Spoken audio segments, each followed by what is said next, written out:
இன்றைக்கு மனிதனிடத்திலே அன்பு இல்லை. ஒரு அன்பே இல்லை. மனிதன் யாரை பார்த்தாலும் விரோதியாக பார்க்கிறான். ஆதலால் இயேசு மனிதனை அன்பாக பார்க்கிறார். இயேசுவை சிலுவையில் அறையப்படும் போது அவர் ஒரு தவறும் செய்யவில்லை.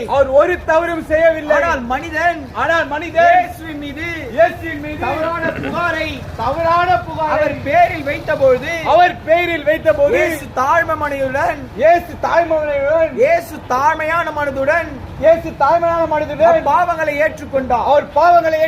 ஏன் அவர் பாவங்களை ஏற்றுக்கொள்ள வேண்டும்? இயேசு நினைத்திருந்தால் அந்த பாவங்களை நான் செய்யவில்லை. நான் இந்த ஜனங்களுக்காக மரிக்க மாட்டேன் என்று சொல்லி அவர் நினைத்திருக்கிறார். ஆனால் இயேசு மனிதன் மீது வைத்த அன்பு அவர் கண்களை மூடியது. அவர் பாவம் செய்யவில்லை. ஆனால் மனிதன் மீது வைத்த அன்பு இயேசுவின் கண்களை மூடிவிட்டது.